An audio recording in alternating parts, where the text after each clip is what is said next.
ஐயோ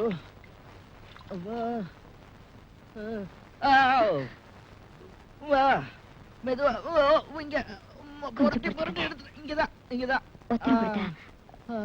சரியா போயிடும். அது சரி பானு உனக்கு ஒண்ணும் ஆகலையே? எனக்கு ஒண்ணும் ஆகல. நான் தான் உங்க கண்ணில் படாம ஒரு மூலையில ஒழிஞ்சுக்கிட்டேனே. ஒரு பாவம் அறியாத நீங்க என்னால அடியும் அதையும் வாங்கினீங்க. நீங்க வேதனைப்படுறத பார்க்கும்போது என் மனசுக்கு ரொம்ப கஷ்டமா இருக்கு. நல்ல கதையா இருக்க. என் கண் முன்னாடி உன்னை ஒருத்தன் கொடுமைப்படுத்தின அதை பார்த்துக்கிட்டு சும்மா இருக்கிறதுக்கு நான் என்ன பேடி பாயலா?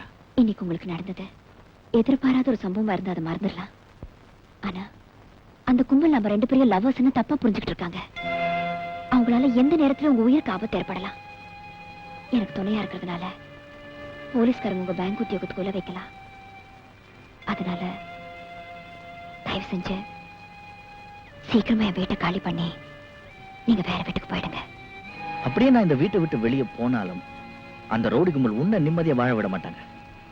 அதனால எனக்கு என்ன ஆபத்து வந்தாலும் பரவாயில்ல, நான் இந்த வீட்லயே இருக்கறதா முடிவு பண்ணிட்டேன்.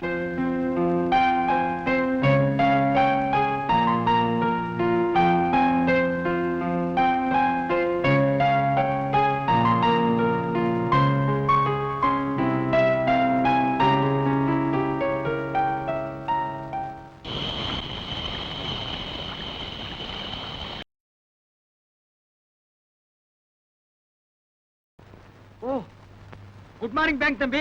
Good morning. இந்தியா டுடே எப்படி இருக்கு? ஸ்டெடியாவே இல்ல. எங்க வீட்டு போன் அவுட் ஆஃப் ஆர்டர். ஒரு சின்ன போன் பண்ணிக்கலாம்னு வந்தேன். ஆமா பானு வீட்ல இல்ல? இல்லையே, அவங்க காலைல 6 மணிக்கு வெளியே போயிட்டாங்க. இன்னைக்கு ஞாயிற்றுக்கிழமை இல்ல, கவரேஜுக்கு போயிருப்பாங்க. கவரேஜ்? இப்பெல்லாம் அவங்க மாடலிங் போறது இல்லையே. நான் சொல்றது வேற கவரேஜ், புரியுதா? புரியலையே. இந்தியா டுடேல பொண்ணுங்க நினைச்சா சுலபமா சம்பாதிக்கிறதுக்கு எத்தனையோ வழிகள் இருக்கு. இருக்கலாம், பானு அப்படிப்பட்ட பொண்ணு இல்ல. நீங்க தெரிஞ்சுக்கிட்டது அவ்வளவுதான். மாடலிங் சான்ஸ் போனதுக்கு அப்புறம் பானுவுக்கு வருமானமே அந்த கவரேஜில் தான். நீங்க வேணா செக்அப் பண்ணி பாருங்க. ஒவ்வொரு ஞாயிற்றுக்கிழமையும் காலையில அந்த பொண்ணு வீட்டை விட்டு போனா லேட் நைட் தான் வீடு திரும்புவான். அப்படியா?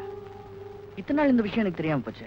கையில வெண்ணெய் வச்சுக்கிட்டு ஏன் நெய்க்கு அலையறீங்க? சார், நான் இப்ப நெய் கலைஞ்சேன். அப்ப வெண்ணெய்க்கு அலையறீங்களா? வெண்ணையும் இல்ல தொன்னையும் இல்ல. தயவு செஞ்சு போனை பண்ணிட்டு இடத்த காலி பண்ணுங்க. ரொம்ப தேங்க்ஸ். இந்தியா டுடேல உங்க போனாவது ஒர்க் பண்ணு பாப்போம். இதான் நான் பெத்த பொண்ணு. ஓம் பொண்ணா? நம்பவே முடியலையே. உன் பேர் என்னம்மா? உஜாலா. உஜாலா? சொட்டு நீளம். இந்த பேரை எங்கேயோ கேட்ட மாதிரி இருக்க. உங்க அண்ணன் மகன் சின்ன பாக்கிதானே, அவன் இவனை தோட்டுட்டான். என் சித்தப்பனுக்கு நான் தான் ஒரே வாரிசு. இந்த வீடு வீடியோ கடையெல்லாம் எனக்கு தான் சொல்லி என் பொண்ணை உசுப்பி விட்டுட்டான். என்ன காதலிக்கிறேன்னு சொன்னாரு. சரி, வீடு இருக்கு கடை இருக்குன்னு நானும் தலையாட்டிட்டேன். அப்புறம் கல்யாணம்னு சொன்னாரு.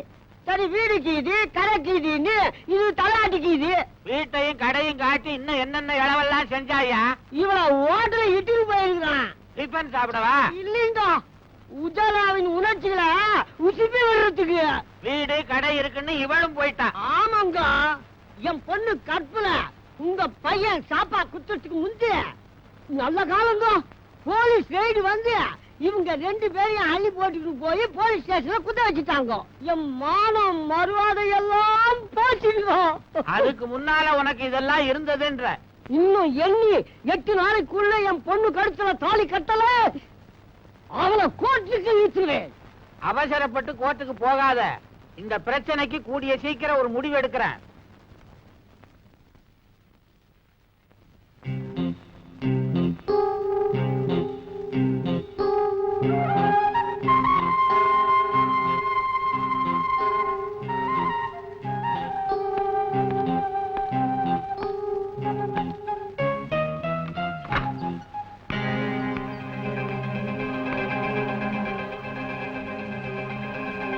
கையனிடுங்க.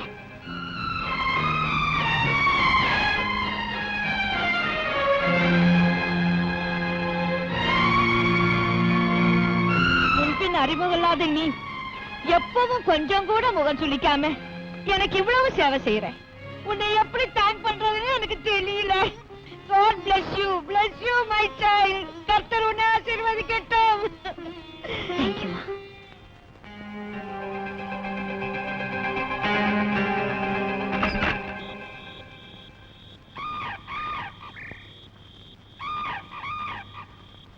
பானு, சக்கரவர்த்தி, இந்த நேரத்துல இங்க வந்து யாருக்காக காத்துட்டு இருக்கீங்க? உனக்காகத்தான். எனக்காகவா? அப்படின்னா காலையிலேயே நீங்க என்ன பின்தொடர்ந்து வந்திருக்கீங்கன்னு நினைக்கிறேன். ஆமா, எதுக்காக ஃபாலோ பண்ணி வந்தீங்கன்னு தெரிஞ்சுக்கலாமா? குனிஞ்சு நிமிர முடியாத வேலைன்னு சொன்னியே, அது என்னன்னு தெரிஞ்சுக்கலான்னு தான் வந்தேன். ஓ, தெரிஞ்சுக்கிட்டீங்களா? தெரிஞ்சுக்கிட்டேன். ஆனா உன்னத்தை என்னால புரிஞ்சுக்க முடியல. எதுக்காக இப்படிப்பட்ட வேலையெல்லாம் செய்யற? பேப்பர்ல விளம்பரம் பார்த்து நானா தான் இந்த வேலையை தேடிக்கிட்டேன்.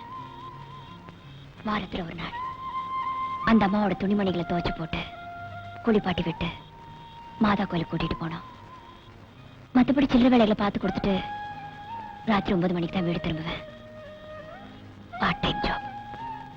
மாதம் 1000 ரூபாய் சம்பளம். இருந்தும் கெடுத்தான் செத்தும் கெடுத்தான்னு சொல்லுவாங்களே, அந்த மாதிரி எங்க அண்ணன் பூபதி உயிரோட இருக்கும்போது அவன் கொடுத்த தொல்லைகளுக்கு அளவே இல்லை. அவன் செத்த பிறகும் என்னை சாகாம சாகடிச்சிட்டான். நான் செஞ்சுட்டு இருந்த மாடலிங் தொழிலும் போச்சு. கை நிறைய எவ்வளவோ சம்பாதிச்சேன். ஆனா இன்னைக்கு வரைக்கும் எனக்குன்னு பேங்க்ல ஒரு பைசா கூட போட்டு வைக்க சந்தர்ப்பமே கிடைக்கல. ஏன் அப்படி? எங்க அண்ணன் எனக்கு விட்டுட்டு போற சொத்து 4 பக்கமும் கடன். அந்த கடனை எந்த ஜென்மத்துல எப்படி தீர்க்க போறேன்னு எனக்கே தெரியல. சுத்தி இருக்கிற உலகம் என்னை தீண்டு தகாத மாதிரி பாக்குது. என்னால வாழவும் முடியல, சாகவும் வழி தெரியல. இப்படிப்பட்ட துர்பாக்கியமான நிலைமை எந்த பொண்ணுக்கும் வரக்கூடாது. பானு, வாழ்க்கைன்னா மேடு பள்ளங்கள் வரத்தான் செய்யும். அதை தாங்கிக்கிற மனப்பக்குவம் நமக்கு வேணும். இந்த உலகம் என்ன கொலைக்காரின்னு சொல்லுது. அந்த மனவேதனைதான் என்னால தாய்க்க முடியல. வெளிவட்டாரத்துல உன்னை பத்தி இப்படி ஒரு பகிரங்கமான குற்றச்சாட்டு இருக்கிறது என்னமோ உண்மைதான்.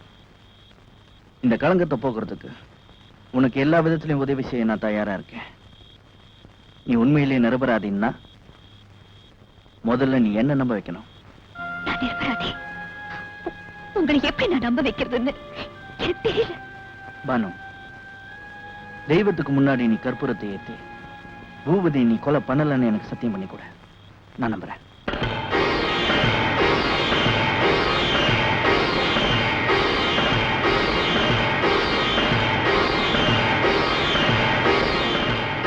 பானு, விநாயகருக்கு முன்னால சத்தியம் பண்ணி சொல்றேன், நான் பூபதியை கொலை பண்ணல.